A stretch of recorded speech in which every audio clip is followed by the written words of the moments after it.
ભારત વિકાસ પરિષદ ગુજરાત મધ્ય પ્રાંતના સુવર્ણ જયંતિ વર્ષની ઉજવણી પ્રસંગે આપણી સૌની સાથે મંચ ઉપર ઉપસ્થિત અમારા વરિષ્ઠ સુરેન્દ્ર કાકા, ડૉક્ટર દિનેશભાઈ અમીન, મેયર શ્રીમતી પ્રતિભાબેન જૈન, રાષ્ટ્રીય ઉપાધ્યક્ષ શ્રી સુનિલભાઈ ખેર, પરિષદના પ્રમુખ શ્રી ફાલ્ગુનભાઈ વોરા, મુખ્ય સંયોજક શ્રી ભરતભાઈ ઠક્કર, મહામંત્રી શ્રી સુરેશભાઈ પટેલ, ટ્રસ્ટીશ્રીઓ શ્રી ચૈતન્યભાઈ ત્રિવેદી, શ્રી સતીશભાઈ પટેલ, શ્રી અજીતભાઈ શાહ, શ્રી વલ્લભભાઈ રામાણી, શ્રી રાજકુમાર ભગત, ઉપસ્થિત સૌ પરિષદના સદસ્યશ્રીઓ, આમંત્રિત મહાનુભાવો, પ્રેસ મીડિયાના મિત્રો, સૌને મારા નમસ્કાર. કેમ બધા શાંત થઈ ગયા એકદમ?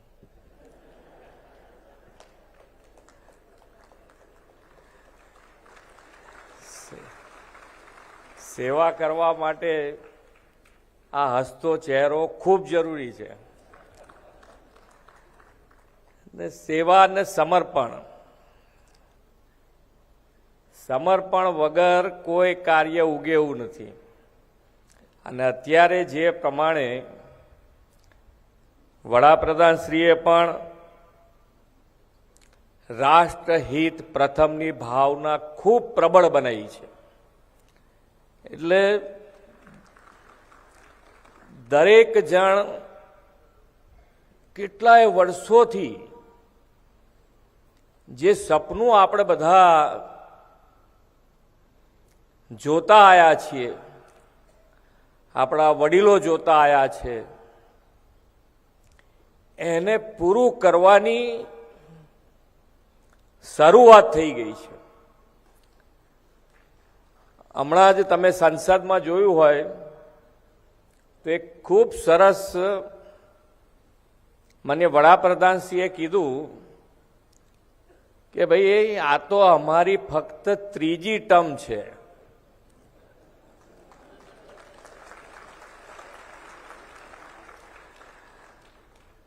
હવે 3 ટર્મમાં તો જેને ખરેખર સેવા કરવી છે એને કોઈ આક્રમણ નથી, પણ જેને સત્તા ભોગવવી છે એ બધાની પરિસ્થિતિ શું થઈ છે તમે જોઈ શકો છો.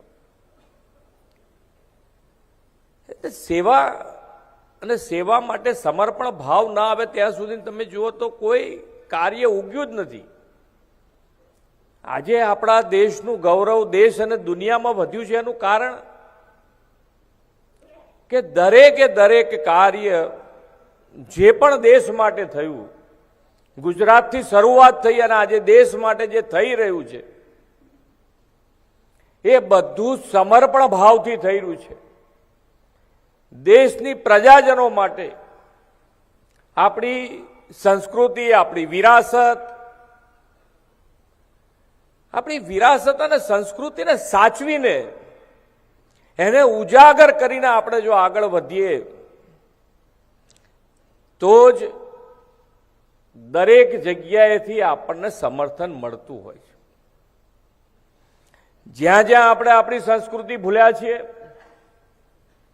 કુદરતને ભૂલ્યા છીએ, તો ક્યાંક ને ક્યાંક કોવિડ જેવી મહામારીએ ફરી આપણને યાદ અપાયું છે કે ભાઈ તમે કંઈક ભૂલી રહ્યા છો. અને સંસ્કૃતિની સાથે આપણી વિરાસત, આપણો વિકાસ જોડાયેલો હશે તો એ પાયા જે એના મૂળિયા જે મજબૂતાઈથી અંદર નીચે ઉતરશે, એના ઉપરનું વટવૃક્ષ જે આપણે વૈભવશાળી ભારત જોવું છે એ વૈભવશાળી ભારત આપણને જરૂરથી જોવા મળશે. એવા વટવૃક્ષના અત્યારે બીજ નખાઈ રહ્યા છે. અને ભારત વિકાસ પરિષદ અને જે રીતે કામ કરે છે, એટલે નાના નાના માણસોને જ્યાં આગળ કદાચ રાજકીય રીતે વહીવટી તંત્ર ન પહોંચી શકે ત્યાં પણ પરિષદ પહોંચી જાય છે અને એ લોકોને પણ એમનું કર્તવ્ય, એમનું ફરજ એક ખૂબ સરસ અત્યારે જેમ કહીએ છીએ કે ભાઈ આજે આપણે અમૃતકાળમાંથી પસાર થઈ રહ્યા છીએ, તો અમૃતકાળમાં આપણનો હક તો મળી જ રહ્યો છે અને હક માટે આપણે ના મળતો હોય તો એના માટે ફરિયાદ કરવાની પણ છૂટ છે. પણ આ અમૃતકાળમાં આપણે આપણું કર્તવ્ય પણ ખૂબ સારી રીતે નિભાવીએ એવી પણ એક માન્ય વડાપ્રધાનશ્રીની અપીલ છે. અને જેને જે દાયિત્વ મળ્યું હોય એ દાયિત્વ સેવા અને સમર્પણ ભાવથી પૈસા કમાવા, ઉદ્યોગ કરવો, વેપાર કરવો એ આખી વસ્તુ જુદી છે. દરેકે દરેક ઠેકાણે પૈસા વચમાં આવતા નથી અને એનું જો ઉત્તમ ઉદાહરણ હોય તો એ આપણી સંસ્થા ભારત વિકાસ પરિષદ છે કે પૈસા હોય કે ન હોય, પૈસા છે તો જવું ના જવું એવું નથી. જેની પાસે પૈસા નથી, જ્યાંથી કંઈ મળવાનું નથી, ત્યાં પણ એ લોકો જઈ અને એમને મળવા પાત્ર શું શું છે, એમને કેવી રીતે મદદરૂપ થઈ શકાય, પહેલા આપ્યું છે અને પછી એમનામાં ભાવ કેળવ્યો છે કે તમારે હવે શું આપવાનું છે, સમાજને કેવી રીતે આપવું, રાષ્ટ્રને કેવી રીતે આપવું, એનું દાયિત્વ નિભાવી રહી છે. અને એ દાયિત્વ નિભાવીએ અને આ સંસ્કાર દરેકની અંદર ઉતરશે તો દરેકને ફાયદો જ છે, એમાં ક્યાંય કોઈને નુકસાન નથી. બાકી તો આપણે બધાએ જોયું છે કે કેવી આખી રાજકારણમાં પણ જુઓ તમે કે પહેલા ઘણી વખતે તમારી ઓળખાણ થાય ને તો જેવી તમે ઓળખાણ એમને અપાવો કે ભાઈ આ રાજકારણી છે, તો સામેવાળાના બધા એક્સપ્રેશન પહેલા જે બધા અપાયા હોય અને છેલ્લો શબ્દ તમે રાજકારણી બોલો એટલે એના એક્સપ્રેશન બદલાઈ જાય. આ તો માન્ય વડાપ્રધાન શ્રી આયા પછી દરેક જણને એની અંદર પણ ભાવ જાગ્યો છે અને રાજકારણ પણ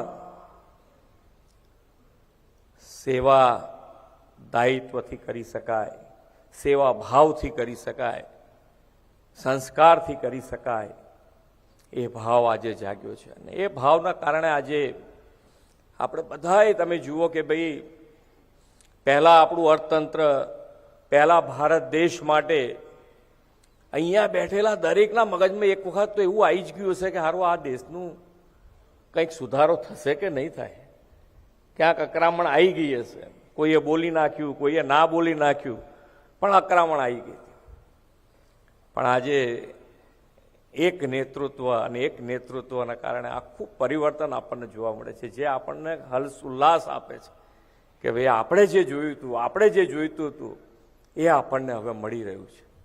દરેકે દરેક ક્ષેત્ર તમે જુઓ, દરેકે દરેક ક્ષેત્રમાં ભારત દેશ આજે આગળ વધી રહ્યો છે અને આગળ વધી રહ્યો છે એની સાથે સાથે આજે હમણાં અહીંયા આગળ કુંભની વાત થઈ. ઘણી વખતે કોઈકના મોંએથી કાં તો ક્યાંક નાનું મોટું કોઈકને અમુક જણને ટેવ જ હોય કે ભાઈ ક્યાંકથી ખામીઓ શોધી કાઢવાની બસ, અને એ ખામી તમારી આગળ રજૂ કર્યા કરે. અરે ભાઈ અહીંયા આગળ એક સાથે 10 દેશ આમટી ડૂબકી મારે છે. કેટલાય દેશ એવા છે અહીંયા 2-3 કરોડ લોકો સામટી ડૂબકી મારી દે, ત્યાં આગળ તું હવે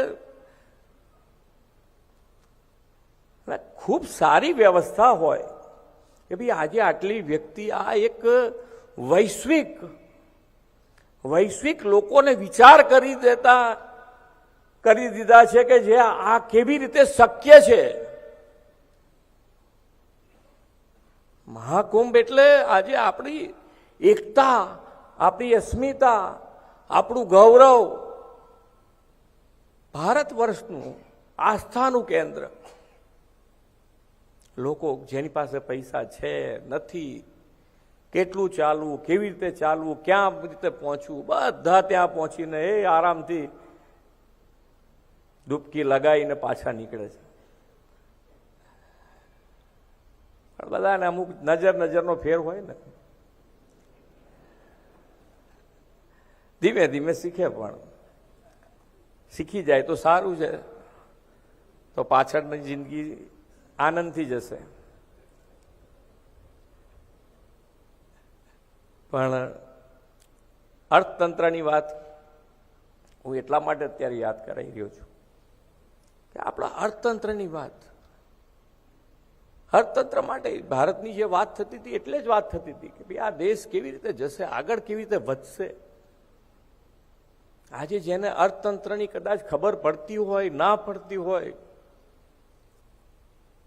તો અમે આ જ્યારે પોલિટિકલ ઇલેક્શન આવ્યું ત્યારે જ્યારે વાત કરતા હોઈએ તો ઘણા એવા બેઠા હશે કે જેને અર્થતંત્રની ખબર એટલી બધી નહીં પડતી હોય, પણ છતાં એને પૂછીએ કે માનનીય વડાપ્રધાન ત્રીજી વખત બેસશે ત્યારે આપણું અર્થતંત્ર ક્યાં પહોંચશે,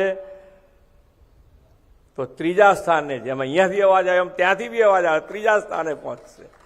આ વિશ્વાસ જાગ્યો છે, આ વિશ્વાસ જાગ્યો છે. નાનામાં નાના માણસને વિશ્વાસ જાગી ગયો છે કે ના, આપણી સાથે છે, આપણે એક જ છીએ, આપણે સૌનો સાથ, સૌનો વિકાસ, એ કાર્ય મંત્ર સિદ્ધ થયો છે.